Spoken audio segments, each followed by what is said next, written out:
Hello, everyone. Welcome to Sup Talk Radio. Tonight is the Mr. Olympia recap, and I just realized I'm celebrating 500 videos here on YouTube, combination of reviews as well as podcasts. So, anyway, I am joined by two of my closest friends here in the industry, Kris Scotto of Animal Universal, and of course, Eric Schwartz of Paw Power Nutrition. Guys, how we doing? Formerly of Animal Universal. He's on all the famous videos, that's for sure. Great to be with you, Shaun. Psyched to be here. Yeah, to be on the 500th episode. That's man. I didn't know we were getting that grace. I didn't either. I just noticed a couple of minutes ago. So anyway, Kris, we'll start off with you. So Eric and I can only comment and whatnot from videos and Instagram and everything else. But Kris, you were there live and in living color. I guess we'll shoot straight from the hip here. Did Derek officially win? I know you guys are friends with Derek, but do you think he officially won? Sure. I would say being there live, seeing the stage, seeing in the background, the big screens, which is really how you're looking at, the athletes. The judges always have the best seat. And I love Derek. I think he's unbelievable. I think he improved incredibly. I love everything about him. I love his personality. I love his spirituality. I think he's going to be an awesome, ambassador for the sport. I'd be lying, though, to say I thought Hadi was the winner. I thought Hadi had the detail. I thought Hadi made more improvements last year that he really needed to make to go into this year. I thought Hadi hit poses harder and more emphatically. You could tell like there was just no, and neither was there in Derek. There was just no quit and like how hard they were going to pose and duke it out. But I think they're both great. I think it's really up in the air. I think many people will say it was absolutely Derek. Many people will say it's absolutely Hadi. But for me, my personal preference, I just thought the detail and the muscle maturity of Hadi was what would have won it for me. Eric, what did you see? Obviously, we weren't there. We could only go by videos and pictures and whatnot. Yeah, so that's a great point because I've been to these contests a bunch of times, and what you see in person is not what you see in pictures. I mean, and remember, bodybuilding is a three-dimensional sport. You're looking at two-dimensional pictures and videos, right? So I can only go on the pictures that I saw on some of the videos that I saw. And remember, before I give my opinions, let's remember this is a subjective sport. There's almost always controversy. Except for a few guys that like dominated, like Lee Hadi and Ronnie Coleman. A couple of years, they just dominated, and it was no controversy at all. But there's almost always controversy because it's subjective. You could make the case for either of those guys winning. Someone could make the case that Samson could have won too. I'm obviously biased because I know Derek, right? But I like his shape better. I thought he could have won last year. Okay. That being said, looking at the pictures from this year is very interesting. So from the front, Hadi looked like the clear winner. And there are a couple of poses. Okay, cool. I'm glad you're showing some pictures. In the front double bicep, to me, no one's got a better one than Derek Lunsford, in my opinion. In this, it does look awesome, no doubt. But there was a picture of a front hand, the front most muscular. The guys are scrunching their arms, and Hadi looked way harder, and Derek almost looked a little smooth in like the pecs and his upper body. But from the side, and particularly from the back, I don't know if you have the picture of the back double bicep pose. This is it. This, I think, was clearly where Derek won the show. I hate this about bodybuilding, but look at his glutes. They're a lot harder than Hadi's. I hate that. I just hate that that's even judged, but that does tell you somebody's condition. Yeah. But it's odd because Hadi looked harder from the front. Derek looked harder from the back. But I think Derek's back is more complete and more detailed. Back lat spread is pretty close. This one kind of could have went either way. But I think that's really where Derek won. So that's where you can make the case for Derek to win. But again, it's very subjective sport. I think from the side there, Derek looks harder from the side. Abs and thighs, I think Hadi wins that pose. I think Hadi beat him in almost every front pose except for front double bicep. So my short answer is it could have went either way. Yeah, so I guess, everybody, the old rumor is that you win from the back, okay? And some people say, once again, that still stands true. But if that was the case, then Derek should have won last year, in my opinion. But then I wound up getting into a kind of a friendly banter on one of the other threads here that they were comparing the abs between them both. Okay. And I personally think that Hadi's abs, when he crunches on them, I think they're better than Derek's. I do not think Derek has very good abs, which is why he always goes to the vacuum. That's just my opinion. Because when I see he crunches in the ebb and fight, I would agree on that as well. But then he goes to the vacuum. I don't know. It's comparable. I think Hadi looked better than last year. I think that's a no-brainer. But again, I think you could really flip the coin either way. One of the things that I think people are starting to talk about right now, as I'm looking at more footage, and again, this is not something that I noticed when I was there live. Back to Eric's point, being there, subjective wise, it's a whole different ball game. I got a lot of respect for how they judge this because a lot of people look good. Just a little suspect of the lumps that I saw with Derek on the lats. That to me, and if I didn't watch the footage afterwards, there's no way that I would have said, yeah, I saw that when I was at the show. I didn't notice that at all. Yeah, I didn't notice it at first either until I saw some people like pointing it out online. But it looked pretty obvious once you did notice it. Yeah. That could be a number of things, right? Everybody right away they say synthol, and it could be. Those could also just be site injections because these guys do sometimes, shoot into their lats, and sometimes you get those lumps. I don't pretend to know what it is exactly. It doesn't look good. It's not. Yeah, and again, right? And now you get a chance to scrutinize it before at the show. No one said anything. I didn't hear anyone comment during the show that, oh, did you see these site lumps or whatever it was? So they both fought really hard. I mean, and obviously Samson fought really hard too. I mean, there's some good pose downs there, no doubt about it. Yeah, it's like Hadi and Derek have very similar physiques, similar heights, similar structures. And Samson's kind of like the outlier in his structure. But in his own way, because he's way taller and he had a tinier waist, you could make the argument that he was better than those other two guys. It's just a different look. You know what I mean?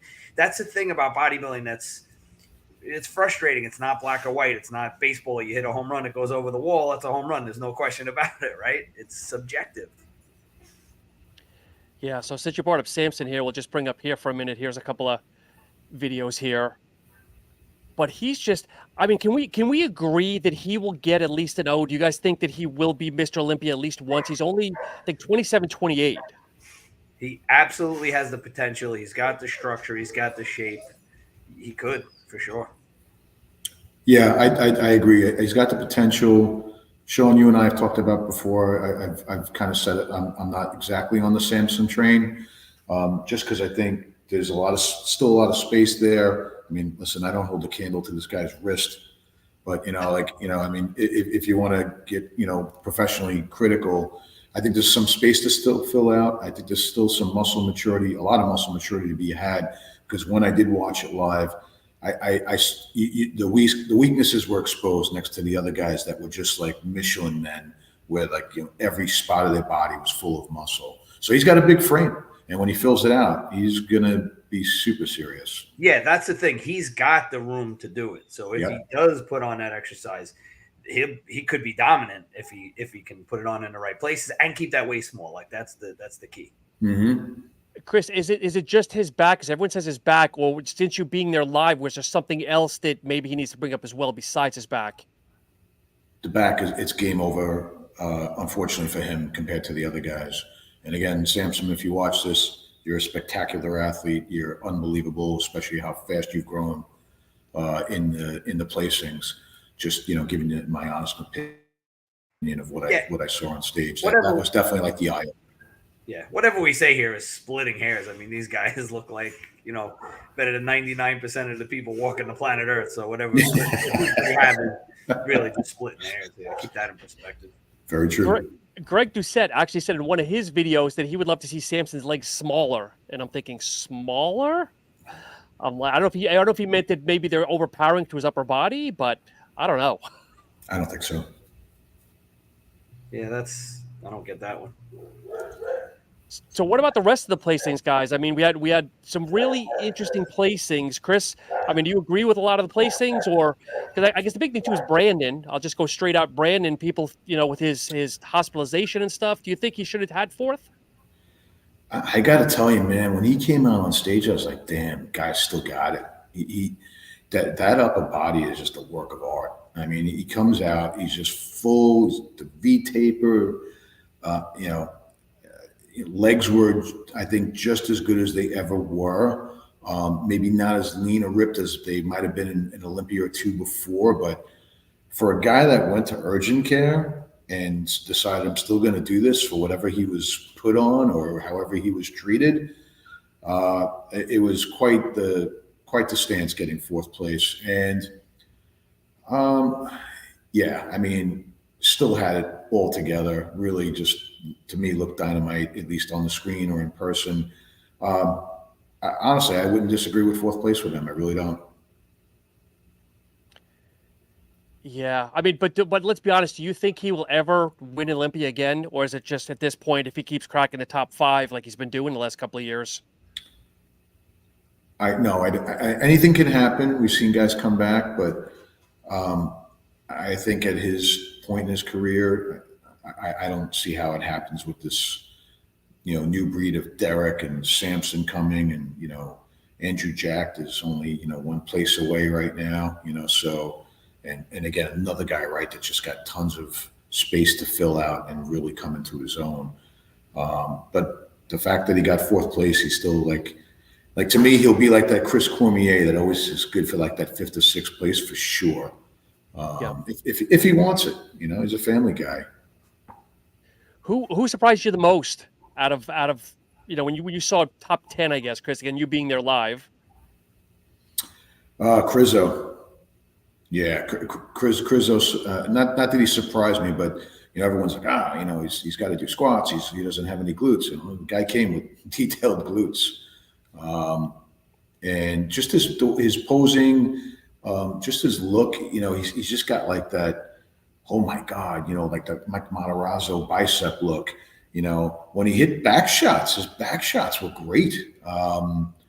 Maybe not as ridiculously dense as Derek, but man, he had some nice detail there. To me, I'm like, wow, this guy's pretty. He's going to get in there, man. He's serious. Yeah, Eric, I know you had some doggy issues in the back, I'm sure. Yeah. Had to let one of the dogs out. Yep. So who surprised you with all the pictures and whatnot, Eric? I mean, when you look at analyze everything here, who surprised you, either placing or just body in general? I don't know if this is, I'd say surprising, but very happy to see Regan Grimes look like he made a lot of improvements and he cracks the top 10. Yeah, that's a guy that I think has tons of potential. And ever since he started training with Milos, he really has made some serious improvements. Regan's one that I do like. It makes you wonder, though, with all the injuries and the retirements, if he still would have cracked the top 10, or if he really would have been in the teens if, Ian had competed and Nick had competed and Bekruz from Iran or wherever he's from. He's another talent too that didn't make it that I would love to see. But anyway.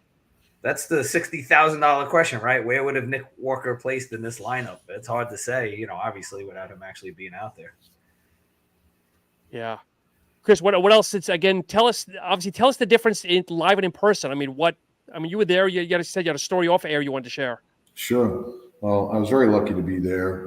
Certainly, thanks to Sophia Evangelista. She's, I believe, the media director, kind of vendor coordinator for the Olympia. And I've met Sophia in the retail space. Heck, I've met her at a local Whole Foods.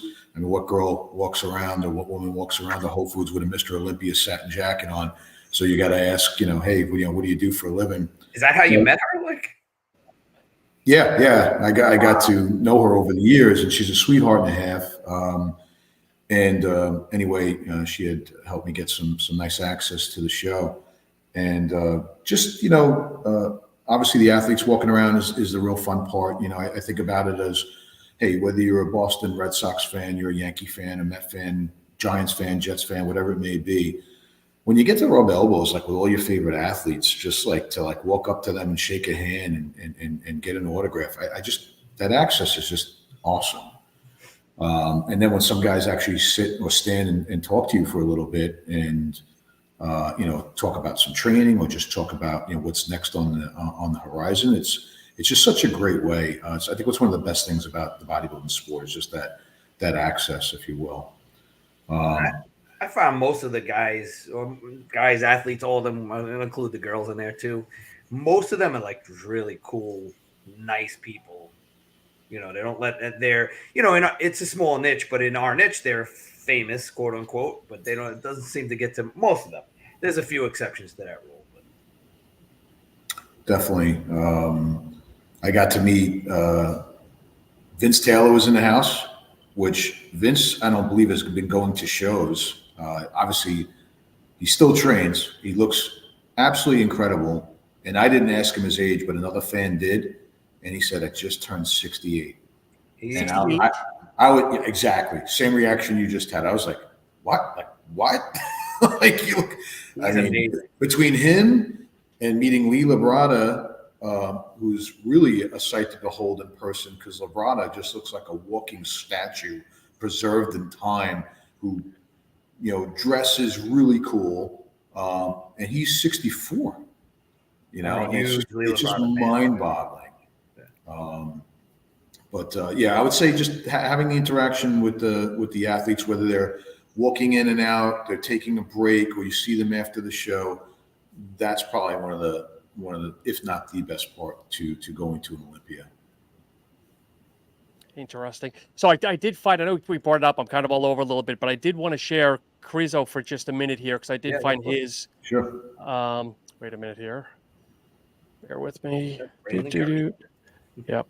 Bear with me here, because again, I was just absolutely surprised with the way he looked, and I know I don't know if he'll ever be a Mr. Olympia, but I think that he's someone that's going to be. I think he'll crack the top 5 here. Where's he from, Krizo?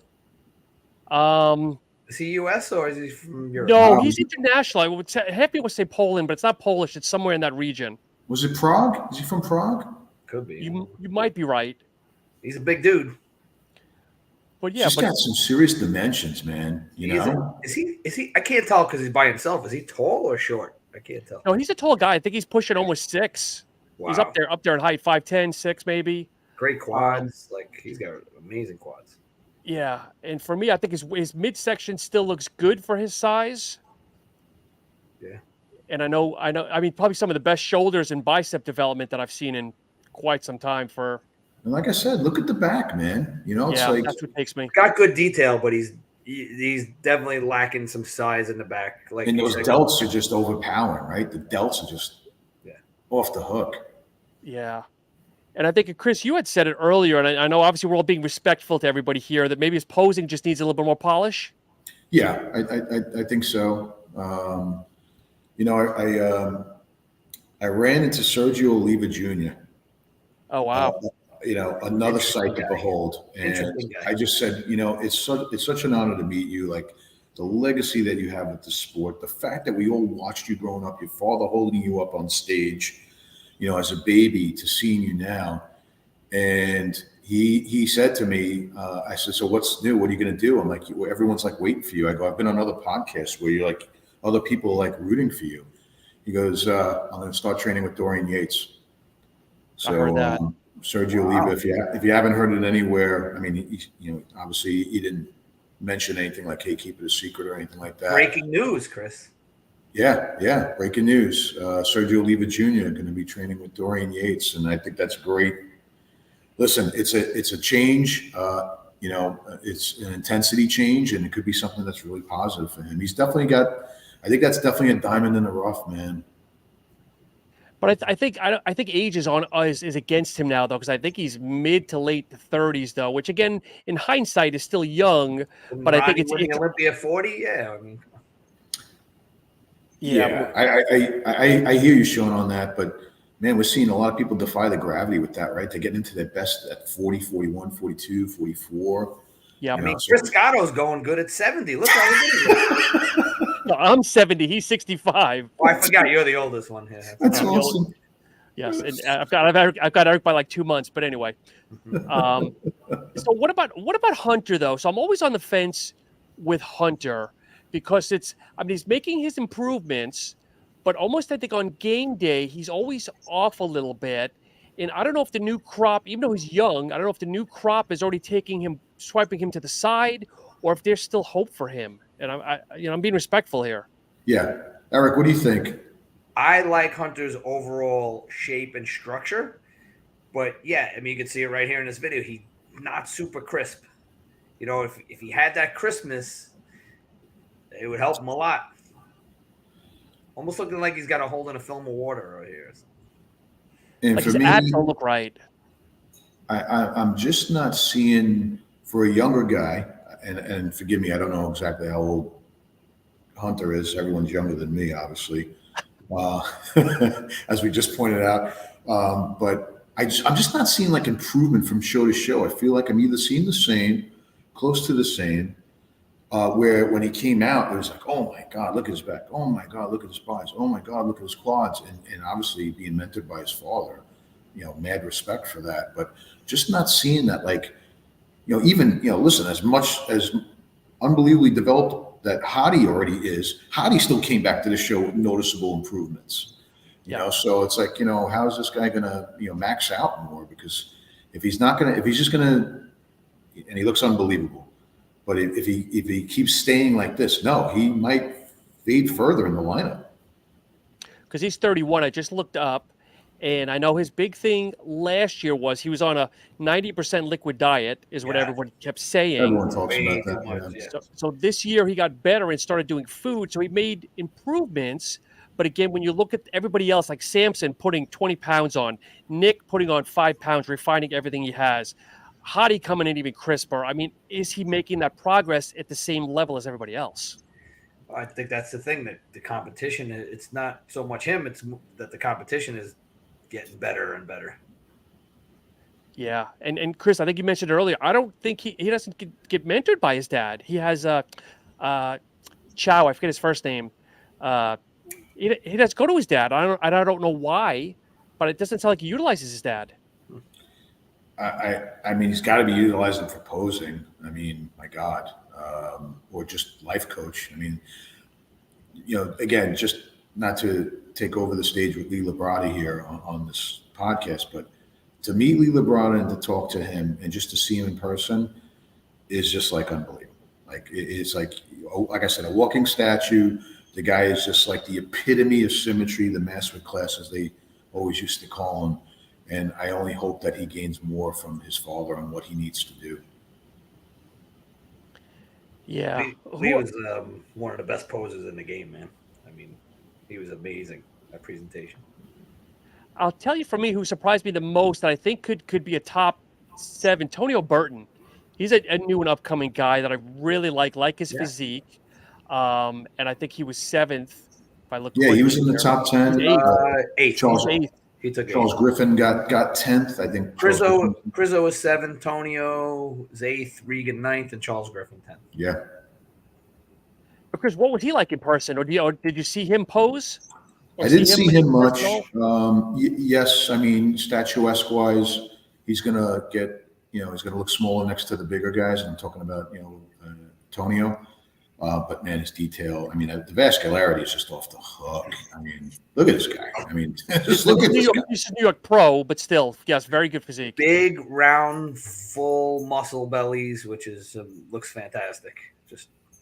Yeah, he is just beyond gifted with detail and shape. He really is. It's kind of like, I mean, again, totally different physique, but he's kind of like that modern day. This is the Darren Charles that comes in, right? That can smoke a lot of people with the posing, with the detail. He's an impressive dude. Yeah, I love his physique, man. It just pops. Like it does. And I think that's shown my age here, that back in the day, you would never, ever think of putting a tattoo on your body. And now it seems like half the competitors have tattoos in multiples. That's kind of like old school. Barry DeMay had him back in the day. He was like one of the few guys that had a tattoo, and they used to debate whether that was going to take away from their physique. But I don't think it's even an issue nowadays, really. Yeah. Yeah, I some guys get it where it actually accents, right, all the muscular, curves. Some you really can't see it. Some I do think it kind of, unless you're so tatted that it Yeah. detracts from the physique, if they can't judge your physique properly because it's covered up. But I don't think there's any. it can hide some details, no doubt about it. Chris, posing routine. Who had the best posing routine that night? A lot of people were using the new version of Journey. There's like a new hard rock version of Journey. Almost like when O Fortuna had like that, that techno that everyone was using back in the day, like Dorian and whatnot. There was a version of Journey that everyone started to use that had like a lot of explosion where they could, hit poses like really hard on every explosive part of the song. Again, now I'm going to go to classic a little bit. I love theirs. I love Miracle Bear's, routine. I would say probably most people would say, Rough Diesel was one of the, most creative routines, very graceful in posing and whatnot. But I can say overall, I do feel the competitors took the posing a lot more serious than I've seen in the past. It wasn't so guest posing like this time around, which I like to see because, for us guys, I mean, I grew up watching those 88, 70s Olympias, certainly the 80s Olympias. I mean, and you watch those posing routines. I mean, they were just like works of art. I mean, Francis Benfato, Labrada, I mean, Shaun Ray. I mean, those guys all put a lot of effort into their posing. Put a lot of effort into it, and they coordinated with the song. And again, that's just my preference, but I think it's a good one because I think it represents the sport in the best way. Should they bring back a posing round again? I know they did away with it years ago, but do you think they should bring it back and maybe even throw a cash prize like they've done? 100%, man. People are going there. Fans are going there. They're paying money. It should be a show. Like it should be. These guys should be entertaining them and putting their all into those routines. Yeah, I agree with that. Totally agree with that. And again, once you're done with your routine, if you do have a little chance for a little guest posing to hype up the crowd, that's great too. But I think it's a really important part of the sport. It'll get more people into the sport. I think too, one of the stats they said, I might be off a little bit, but out of all the divisions, there was like 80% all new champions out of all the different divisions. So let's talk about Shaun Clarida. I mean, I know you guys both know him, and I think you're friends at a certain level. Yeah. Surprised or what were your thoughts? Either one of you guys. Yeah. Go ahead. You could go first, Chris. No, Eric, you got more experience with Shaun. Yeah, I mean, Shaun's a friend of mine, so of course I'm biased. I was upset. I mean, the old thinking is you got to knock out the champ, and I don't think Keone did that. Keone looked very good. Again, different structures. Those two guys have very different structures. Again, it's preference. You can't be mad at either one, but I'm obviously biased, so it's hard for me to give you an objective opinion on it. Pretty serious pick. Yeah. I mean, it's a pretty serious pick, man. It's hard for me to find a flaw in Shaun's physique. I mean, Keone has a great physique too. It's just, like I said, two different physiques. It's almost like Flex Wheeler versus Ronnie Coleman back in the day, That's what does Chris Scotto say? Chris Scotto calls him a 212 bodybuilder with an open physique. He's just like I'm not gonna say he's not mini, but he's like the mini Phil 3D. I mean, he's just. Yeah. Where's the flaw? What body part is he missing? Like everything's balanced and big and full and hard. And probably the most important thing, and hopefully Shaun does see this, he is such a class act, so gracious in that defeat, that Keone at the press conference was bragging about how Shaun whispered in his ear when he handed over the trophy, or he hugged him and just said, "Enjoy this, man. You deserve it. You're an unbelievable athlete." And like Keone's like, Shaun's my friend, and I respect him so much. And they really both handled themselves. And I got to see both of them. They're just class acts, man. Yeah, if I know Shaun, he's going right back to the drawing board, and he's going to bust his ass for next year and make the. According to Steph, he was training the next day. He is a bodybuilder's bodybuilder. That does not surprise me at all. Yeah, definitely. And Keone looks great. I don't want to take it. I mean, the guy deserves all the credit in the world, man. He incredible structure, like a beautiful physique. So I can't really. Oh, he does. Yeah. And he was talking about. He's going to be doing posing clinics now around the world. The next one he's going to be doing is in Korea. So he's going to have his own posing clinics. And he really spoke super highly about how Flex Wheeler got him started with the posing, and they described going in Flex Wheeler's garage and holding poses for posing for songs for like 2 to 4 minute songs at a time, sweating, his butt off in the garage. And he was commenting on how Flex Wheeler was just playing old R&B to Flex too. He's like, "What the hell is this music? I don't know what this music is." But it was really interesting for him to pay homage to like how much Flex Wheeler meant to his career and how he got him started with all that posing practice, because the guy really does hit some shots unbelievably. Very cool. Be very interesting. Shaun could potentially, I guess, maybe set a record of winning. And then he didn't lose the next year. He took off, didn't he? If I remember correctly, or did he come back the next year? I thought he took off. I don't remember, to be honest. Or if that's the case, if he lost and then won, and then if he loses and he comes back and wins again, nobody's ever done that 3 times in a row. It's definitely something to talk about, right? No, he didn't take the year. He lost there to Derek Lunsford. Oh, did That's he? right. Okay. That's right. Yeah, it was a win, a loss, a win, and now a loss. And if he doesn't win again, you're right. I mean, that's something to shoot for, Shaun. I'm sure you're already thinking of that. Same way Derek was thinking about the first, multi-class, 2-division class Mr. That's Olympia. crazy, right? Crazy how Hadi and Derek, with both 212 competitors, they're dominating the Open now. Dominating. Yeah. Do we potentially see, if there's no, going back to that, what you just stated, Eric, if there's no blowback from the IFBB for Hadi's, I'm not going to say unsportsmanship, because I don't know if it was right or wrong. There's too many different speculation going on. But if he's able to compete next year, do we see the next Ronnie and Jay for a couple of years now? I don't know. I don't know, because you got all these other guys, like we were saying, with Samson and these other guys, Andrew Jack, if they make improvements, they could crack that top 2.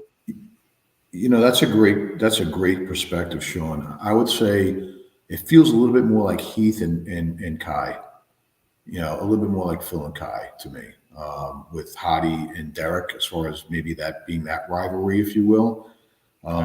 Eric makes a good point, though. You got a lot of guys that are like right there, up and coming, and it might take the spotlight off these guys. Who knows? Who knows how miffed Hadi is right now? Is he going to come back with a vengeance, or he's going to feel, that he was dismissed and not come back? So I think Hadi Rambod will definitely, bring him back down to, hey, you're still ridiculously unbelievable. Why not try to, win your title back? So I think these two are going to go at it for a while. I do. Eric, what were you saying? No, I think we should talk about that moment where he walks off the stage. I don't think he should be suspended or anything, like that. But that's a bad look, man. That's not a good look. I was extremely disappointed to see that. You got to be gracious, in defeat as you are in victory. And again, man, this is a subjective sport. It's not black or white. You can't definitively say that and say, Hadi should have won and that's it. I know a lot of people are emotionally charged, and there was a lot of bad comments online. Of course. I put a comment on Derek's thing and said, "I'm so happy for you, brother." And some guy cursed me out on there. And I'm like, I'm just happy for the guy. Like, I'm not the judge. If you're mad, I saw a lot of people, and they took shots at Derek and a lot of shit, a lot of bad comments. Look, be mad at the judges. Derek's not the judge. He didn't pick the winner. Go talk to the judges. It's a weird thing, man. I know people are emotionally charged, and there's a lot of shit going on in the world, and a lot of people, I don't want to really get into that, but there were people insinuating that this was political because of what's going on in the world. I don't know. That's just, to me, that's a stretch, but I feel like there's a lot of people that wanted Derek to win, but then some of these people now flip the coin. I mean, yes, there's true on each side, but I don't know. It'll be, but let's face it, though. I mean, unsportsmanship, I think so. I mean, people are trying to defend him. Well, he didn't hear, because I don't know if he's deaf or if he's hard of hearing. He didn't hear Bob saying go back. He walked. He's been competing for many years. He knows the routine. No matter where you place it, sit there for pictures. Yeah, it's a bad look. I don't think there should be any kind of punishment or backlash, but it's just a bad look. It's not a good look. I think he's already addressed it with at least some posts on congratulating everybody or congratulating Derek, and I just can't see And at the end of the day, look, these guys are competitors. They put their heart and soul into it. And sometimes you get caught up in the heat of the moment. We see it in regular mainstream sports too. Yeah. Somebody actually put, which is the smartest thing, is forget addressing the world. You need to take Derek on the side and just like almost apologize to Derek. Because I guess there's a scene, like if you look, Derek's like all perplexed when he walks by him. He's like, dude, like you get that feeling of, bro, we were just in the gym last week. I didn't do anything to you. Why you got to disrespecting me? They're both with Hani. They're both with Eva Jin. So I'm sure they spend a lot of time together. It's a weird thing. Yeah. I don't know. I think Kris is right, though. Hani will get involved and talk him off the ledge and get his head on straight. I hope he comes back. And I'd like to see the battle again next year, you know? Because he's still young, too. By bodybuilding terms, I think he's mid-30s. Like high mid-30s. 35, 36-ish. Yeah. So, speaking of Chris's, did Kris Bumstead rightfully win, Kris? Because now I'm hearing things that he had a busted hamstring or something. He claimed after he won that he did have a torn lat. Okay. Yeah. 10 weeks out or 8 weeks out. Don't hold me to that, but I know he made a mention that he had sustained a torn lat. So he worked that. I got to tell you, for a guy that had a bicep injury last year, I didn't notice it. Looked great. He was hitting his bicep shots very proudly. I mean, the guy poses unbelievable. His back is great. His side chest is kind of lights out. I didn't see him hit his triceps as much because I know his tries are unbelievable. And, of course, he brings down the house with his twisting back shot. Do I think Ramon Dino is getting there and close and detailed? Ramon Dino, to me, looks a little fresher. I think Kris is really starting to feel the weathering of all that training. And he says it himself. What he's putting himself through I think he was 240, 242 at the show. Okay. That's classic at 242. Like, holy cow. Like, that was Mr. Olympia. That was Lee Haney weight back in the day. Yeah. Right? So, but man, again, super gracious athlete. No, I don't claim to know Kris Bumstead, but whatever I've watched of him, whatever I've seen of him, the stories that he shares about his struggles and how he just wants to help people, including a letter that he got from a young boy who wrote him a letter and actually said, I hope that you win this show and you feel like Kris Bumstead instead of just C-Bum. And he goes, it like tore me apart. He's like, I broke down and cried, obviously with joy and respect that a young kid wrote that to him. So he just is great on the mic. Whatever he says about his apprehension and his fear about public speaking, I mean, he's way beyond that. He's fantastic. I like what he said afterwards, where he said during this prep, he didn't want to numb himself out and just zone in on the prep. He wanted to enjoy life, enjoy time with his family, which is great because I've seen bodybuilders with that tunnel vision, and their families and loved ones kind of have to deal with it and suffer the consequences. Makes you wonder, and this is just me out loud, if and when Kris finally walks away, okay, and the next person walks up, whether it's Urs or Ramon or whoever it is, will Classic still kind of keep the momentum that it's going? Because I think Kris almost transcends Classic. Like the normal kid that doesn't know anything knows Kris Bumstead. I mean, let's face it. They don't know who Hadi is. They don't know who Derek is. They know Kris Bumstead. My nephew's into training. He works out all the time. The only guy he knows is Daddy C-Bum. Yeah.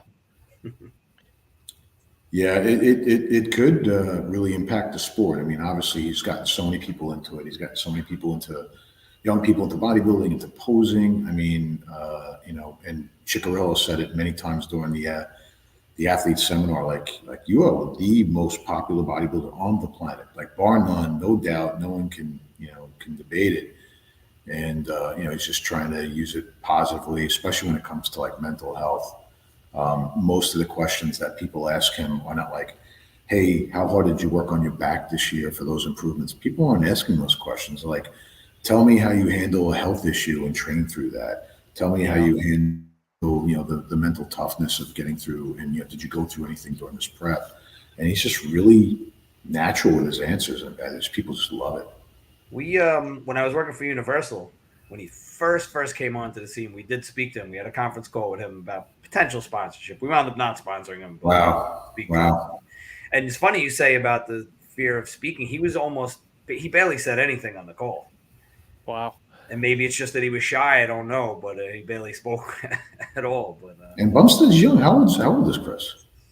I don't know. Is he 28? I don't even think he's in his 30s yet. Yeah, I mean, if he wanted to, he could probably get another 4 or 5 more. But this year, he's laying down those little subtle hints as if he's going to compete. But I'm wondering if he's going to follow Ian here, his brother-in-law. Well, every year's an injury, right? Bicep injury last year, lat injury this year. I don't know what else is that I can remember that has happened to him. But listen, the guy trains pretty hard and heavy. At least what we watch on video. So he's 28. Wow. Yeah. There was a good interaction. 20 million followers on Instagram. I mean, God. Crazy. There was a good interaction on Instagram. Do you guys know Kyle, it's Green Ranger or whatever? He's got Down syndrome or multiple sclerosis. Oh, yes, I did see that. There was a good interaction between them. He was like, Kris was putting him over and Kyle was putting him over. It's just a good interaction, like a good heartfelt, like you're saying, just a good ambassadorship. Yeah, it's hard not to like Kris Bumstead, man. Just great ambassador for the sport. Yeah. Kris, I'm going to ask you a question, but then I'm going to make a statement here. How was the exhibition? Okay. I have a good friend, training partner that's my age, was walking around, went to the flex wheeler table, not a single person at the flex wheeler table. He said all the young kids, there was plenty of young kids, all at the social media people, the Instagrammers. And he's like, what is this world coming to where people don't even know who a flex wheeler is anymore? Well, so I don't know if you noticed that at all. He definitely missed me when I was there. I went up to Flex, and I've been a big fan of Flex, as most of us our age are, and I got a chance to really see Flex train in the 90s when I trained at Gold's Venice. So I was able to go up to him and be like, man, I remember you with Rico with the Latin Cormier training.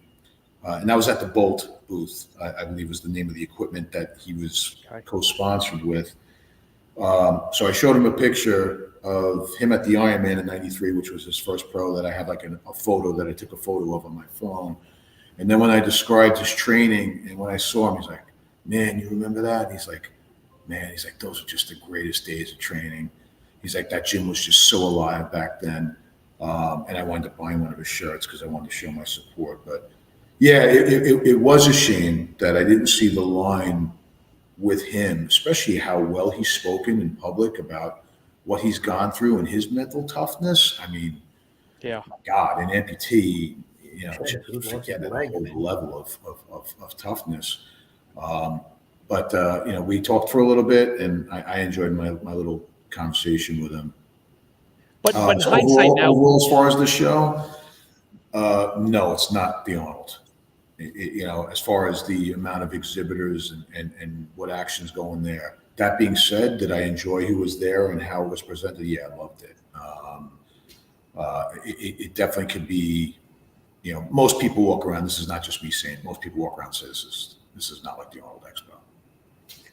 So since you brought that up, it's very interesting that I always looked at the Arnold and the Olympia as kind of maybe partnerships. Kind of directly, indirectly.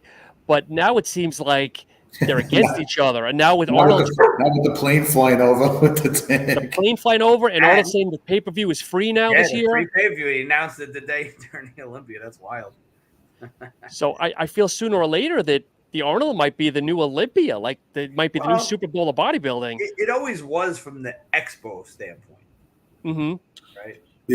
If I could say something, just the theme, right? And you guys probably already know this, but I'm sure it's gaining a lot of exposure on social media. The theme was you can't put the men's open pros prejudging starting at like 10 o'clock at night. It's just, the rants were unbelievable. I watched Palumbo interview tons of people. I watched Milos. I watched Samir Benu talk about it. I watched Ron Harris talk about it. Then Lee Priest had his rant, which obviously we would expect nothing less. And, I'm like, like a boxer, right? If you're Floyd Mayweather and you were fighting your championship, well, Floyd Mayweather trained his whole life to know that he's going to be boxing at like 8 or 9 o'clock at night, West Coast time, which was like 11, 12 o'clock at night, our time. And, these guys, right, how these guys hold water and what their weight looks like in the morning versus at night. Yeah. I think it affects them more than it affects like the bikini girls and stuff. Yes. So why did I say that? I don't know if that's the same at the Arnold. If the Arnold treats it different, or if the Arnold says, don't worry, when you come to our show, prejudging will be in the morning, or prejudging a night show will be the same day. Maybe people like that, maybe they don't. But I think that's something that the Arnold could probably hold up here and be like, hey, this is what we're doing. And maybe people look at that as more favorable. I also think part of the problem is there's too many competitors. You got all those different classes, right? And I've always felt that the Olympia, this is the championship, right? This is the World Series, the Super Bowl. In my opinion, it should be like the only 10 best physiques in the world get there, right? And can compete there. The Super Bowl, you have 2 teams, right? You whittle it down to 2 teams for the championship. Same thing with the World Series. There should just be the best of the best there. Not taken away from the other athletes, but this is the championship. It would also make the show would be a lot shorter. But I don't think it'll ever happen because this thing's a moneymaker and you got all those divisions and it's a lot of money on the line. So. But how would you do that, though, Eric? Do you cut down the qualifying shows then? I mean, because I'm in agreement. 12 maybe, top 12. You'd have to make it harder to qualify. That's all. I don't know the detail. I haven't worked out any details, but yeah, harder to qualify. And I think they are now too, right? Isn't there? They did change it, but I don't know what the change was. I don't know the exact rules. I know Tyler just announced that there was some changes. So. Well, the top 3 now, it used to be the top 5 were guaranteed a spot in the following year Olympia. And now it's the top 3. Okay, that's good. That helps. Which, if you look at it logistically, yes. So logistically, this year, Nick Walker has to compete and has to win a show, which is almost guaranteed, but he has to win. Brandon Curry, who we haven't seen compete outside the Olympia in years, now has to compete. That's actually better for the fans because maybe they'll compete at the New York Pro or one of the other shows, you know.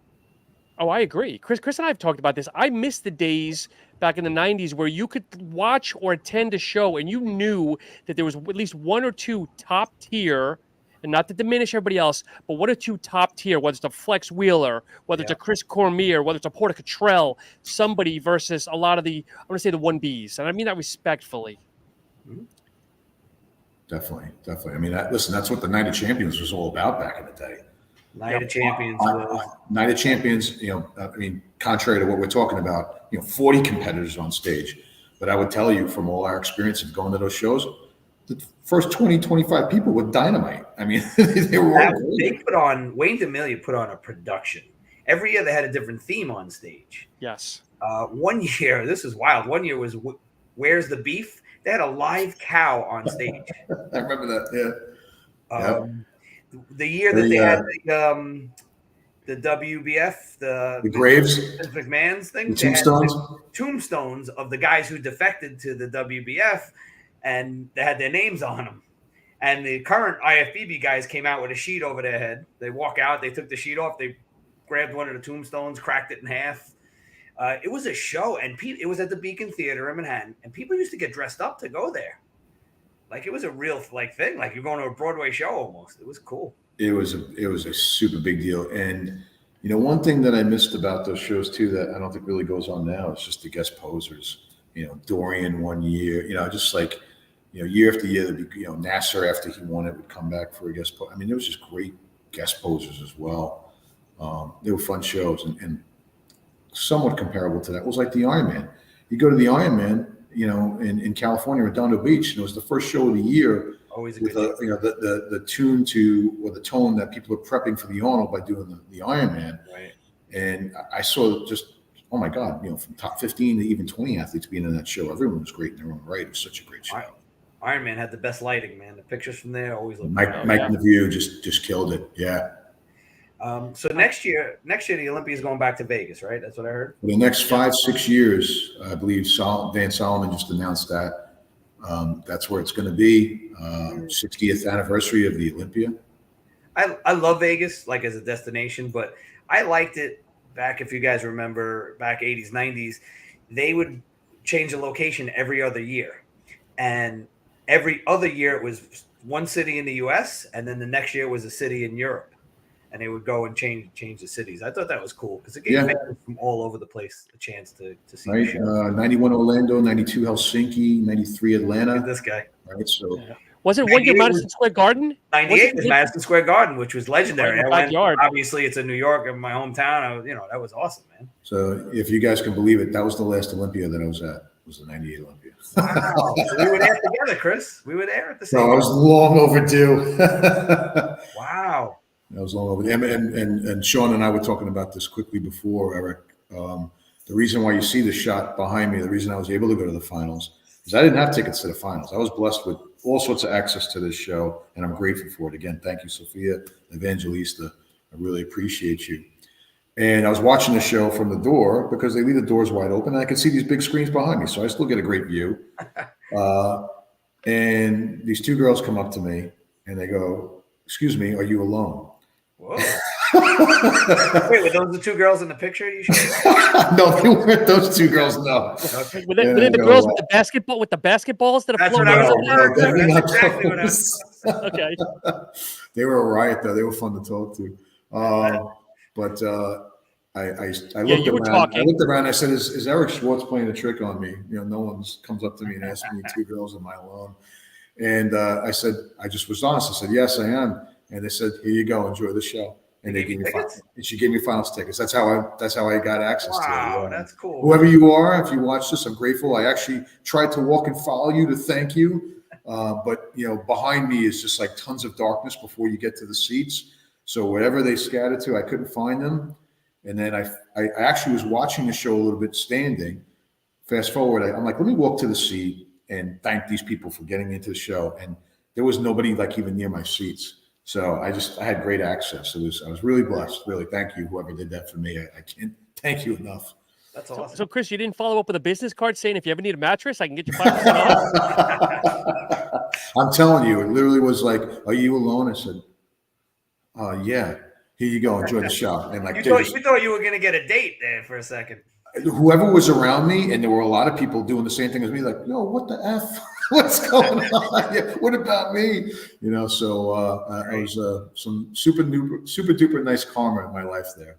That's cool. Grateful for that. Oh, man. So I was just corrected here by a listener here that Brandon Curry is a Mr. Olympia. He does not have to qualify, so he's guaranteed for life to be an Olympian. Okay. That's fair. I think that's well deserved.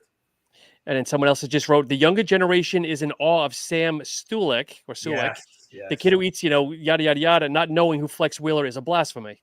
They are obsessed with that dude, man. Yeah. I mean, listen, I get it, though. Look, if you're a young guy and if you don't go digging for the history, you're not going to find it. It's not in your face like on TikTok. Like, this is what they see on TikTok. It's on social media. So.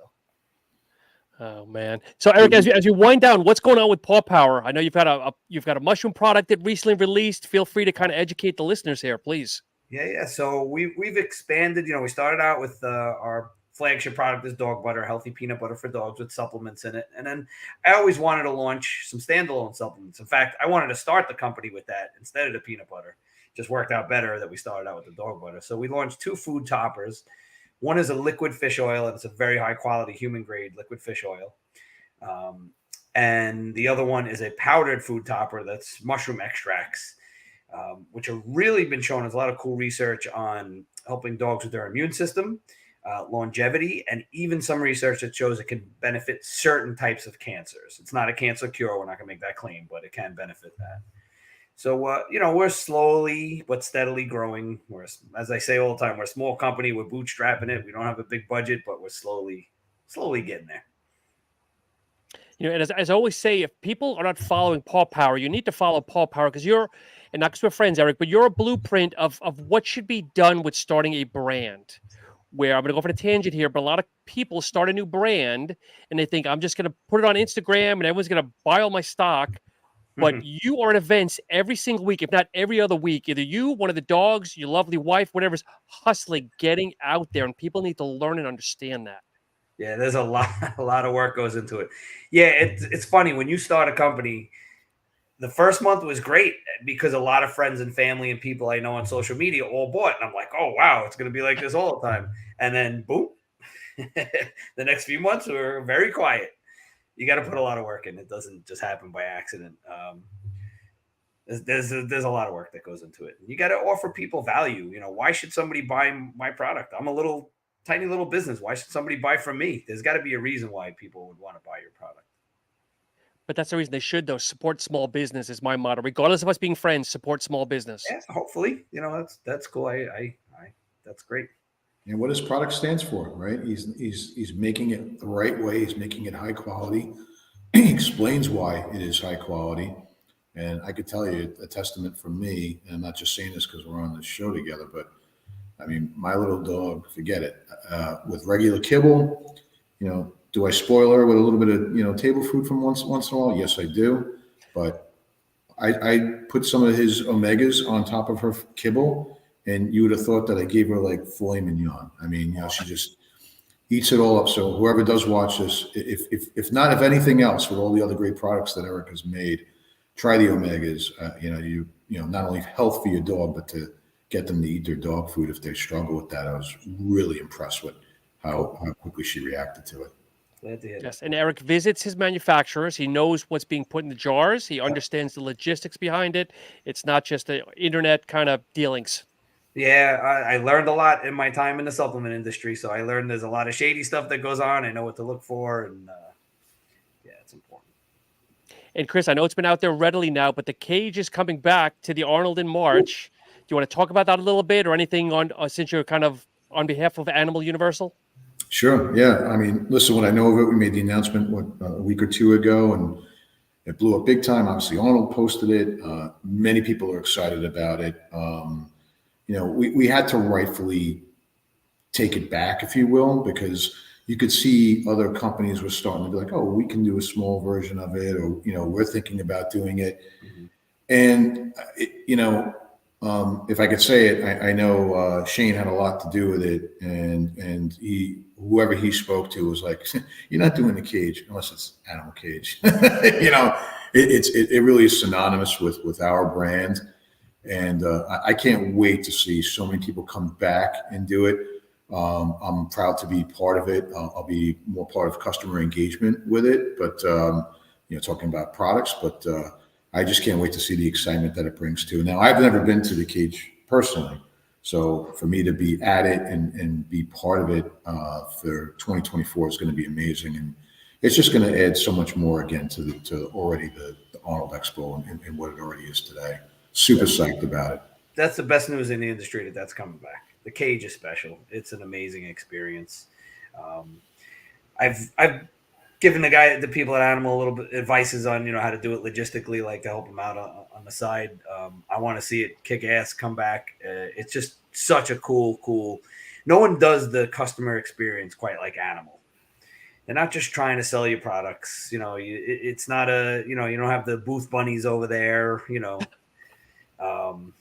not throwing free t-shirts out into the crowd. Like, they give value to people. You can go there and meet these athletes and see and get inspired by them and see these incredible lifts. They give a lot of value back to the customer, I can tell you it's an experience. I was there maybe 19. I was running a booth, a small booth right in front of the cage. And when that thing went live, me and the owner were so pissed off because no one could come to our booth. We used to get complaints about the noise. Oh, it was crazy. But the experience and the energy, just like the energy itself, is just off the charts. Yeah. The people from the Arnold would come by with a decibel thing to test out, because they said they were getting complaints from the neighboring booths. So we would lower it until they walked away, and then we crank it up again. That's how I knew Eric before I knew Eric. I watched him on video. I watched him on cage videos. Definitely shout out and hats off to Rudy and Steph and Jay. Get your tickets for the Arnold. Go see it. It's an amazing experience. Yeah, can't wait. And I got to put you guys on the spot. Do we have any Gym Guys podcasts in queue? Anything coming up here? I know it's trying to hurt. Kris has a laundry list of awesome guests. We just got to we all got to get on the same schedule, and do them. Yeah, no, thank you for asking that, Shaun. I just made some great conversation and contacts with so many people of such great caliber that I wouldn't even imagine would say, yeah, well, DM me right now. Give me your contact information. Let's get on your show. So, we'll post who's going to be coming on. But I mean, even while I'm on this with you, someone DMing me, hey, when can we schedule it? And just really humbled of who we're going to have coming up on our show. I can't wait. Can't wait.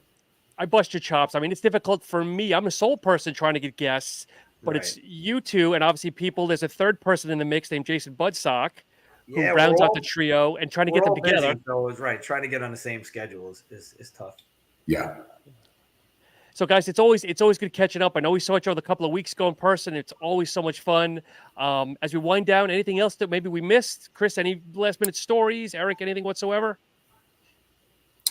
I mean, definitely the women were spectacular. I mean, Andrea Shaw, Sarah Villegas. I mean, all the women's competitors were just like, I mean, sight to behold, unbelievable.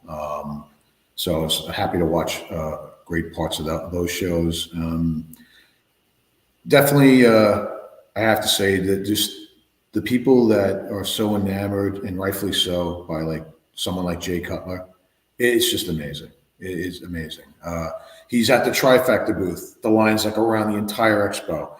He's at the Celsius booth. The line's around the entire expo. I mean, and everywhere he walks, and he's just a gentleman and a half. He makes time for everybody. It goes without saying. Most people that know him have interacted with him, but he's the best ambassador for this sport. It's just amazing. Even though I have a bone to pick with him when I see him, but he's the best ambassador.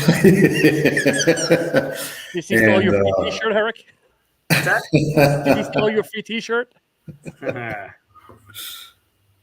So, but Kris, where can people find you, follow you on Instagram, all that good stuff?